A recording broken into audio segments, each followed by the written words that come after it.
that's the way I think we have to think about 1877.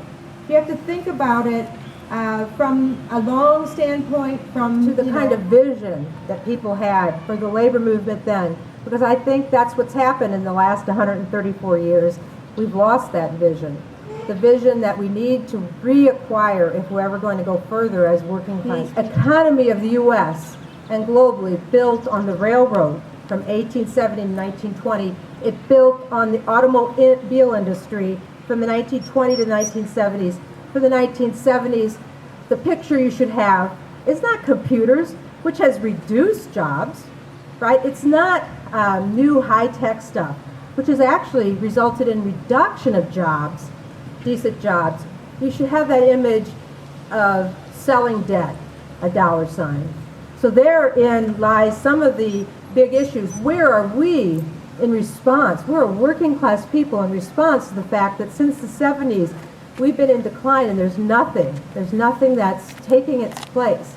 And they are now telling us essentially, like they told the workers of the 1870s, that we're surplus, unnecessary. Right? And that's what workers faced. So we may think that we're different, but we're really very similar. In the 1870s, when workers protested, the great minds of the era, if you call them great, I wouldn't call them great, but they're pretty clever, came up with these notions of social Darwinism. If you don't have, you don't deserve. Similar to now, you know, if you're unemployed, don't look, you won't even be able to be considered for a job. Those are not new. Those are ideas that come from social Darwinism that the rich use to justify their acquisition. What happens in 1873 is the same thing that's happening today. Well, we took a hit, says Jay Cook. We took a bad hit. Now we have to gain it back. How are we going to gain it back? On your backs. We're going to take your wages, lower them, so that we can gain our investment back. And that's what capitalists did across the country from 1873 to 1877. You have what's ours. Your labor is ours to take and to pay you what we want, and you can't protest. So from 1873 to 1877, that's what they did, just driving wages down. And then the spark happened. A spark happened in Martinsburg, West Virginia, where a brakeman refused to, they lowered the wages by 10%, and one brakeman said, that's it. I've had it, I've stopped. And it's what sparked a nationwide strike. That strike was about broad issues, even though it was a railroad strike. And in St. Louis, what happened is that as it traveled across the country, people reacted. And they reacted in a way that was not anticipated. According to the official labor movement, they started to act in solidarity with the strikers. Community people helped soak down the rails so the trains couldn't operate. In East St. Louis, you know, the workers there, mainly railroad workers, went to have a meeting at Trauble Hall in East St. Louis. Was a much smaller town now, both area-wise and population-wise. They marched to the railroad depot, and they were met by St. Louis workers who were hearing the news. They knew they couldn't rely on what they heard in the regular media. There was no good media that covered theirs. And they had that meeting. They're like, what are we going to do? You know, what are we going to do in East St. Louis to respond to this? Certainly we're going to shut down these railroads.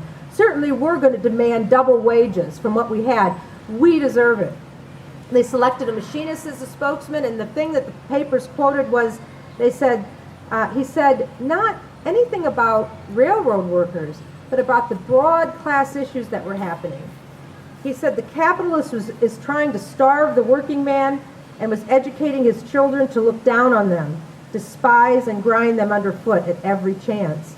But he was like, this is an assault on us as a class, not just on railroad workers. And it roused the crowd. They decided they were going to seize the railroad depot at that time, and then they decided they would make it all of East St. Louis, so they shut down the entire railroad systems. Now in all of this, how do you do that? It's just not just strikers. It's women and children, people coming out of their homes in support of everybody on that line.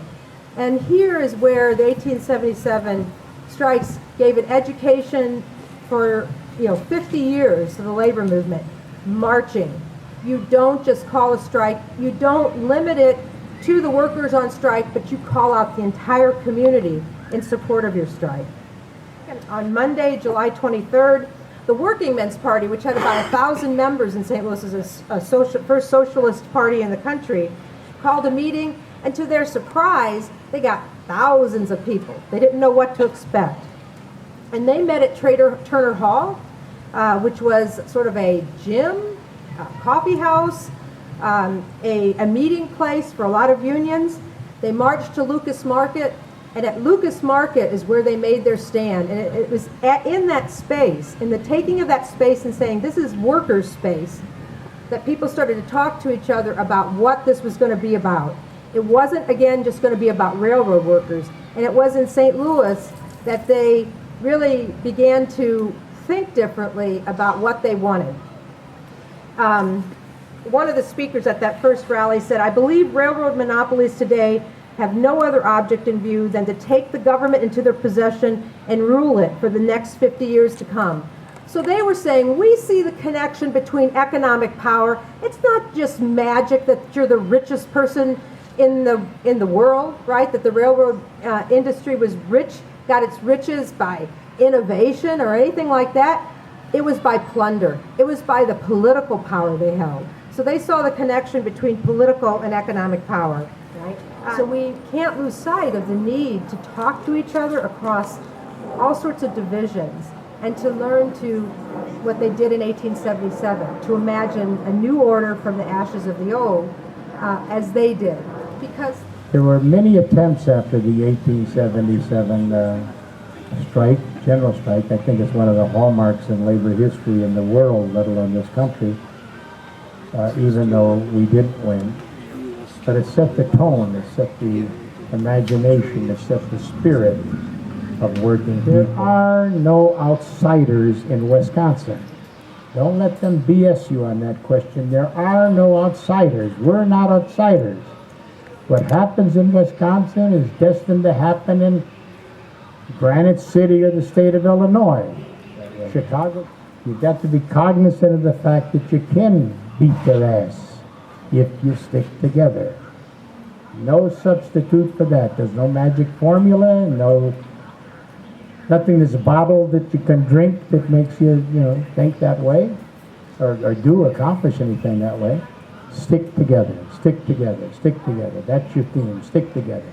Wisconsin now, as I said before, there are no Wisconsin outsiders in Wisconsin. We're all Wisconsinite on this issue. That's where you come in as people that, not be looking from a far distance, but get your ass in gear and get up there.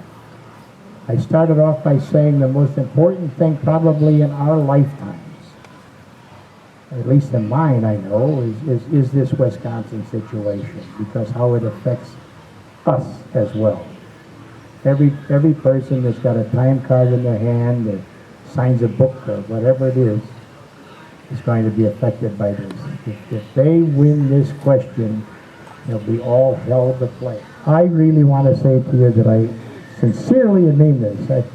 I think the working class, the working people that I've met in my life are really truly the salt of the earth. There's no substitute for that. As much as I get dismayed and want to kick some in the rear end or so on occasion, they're the salt of the earth. I put my trust in them quicker than I would a banker or a broker or a lawyer or all of those elements that I know are against me to begin with. So we're not going to win this thing internally. If we think so, then you're very naive. You've got to go back to school and read another book or so. You're not, the cards are stacked against you that way. You've got to destroy that system that they hold so dear and are so oppressive to us. And that's the only way you can do it, is trade unionism, strong trade unionism, democratic trade unionism. Carry on the baton, pass it on, and make sure that you use it in your lifetime. And really, it's great to be here.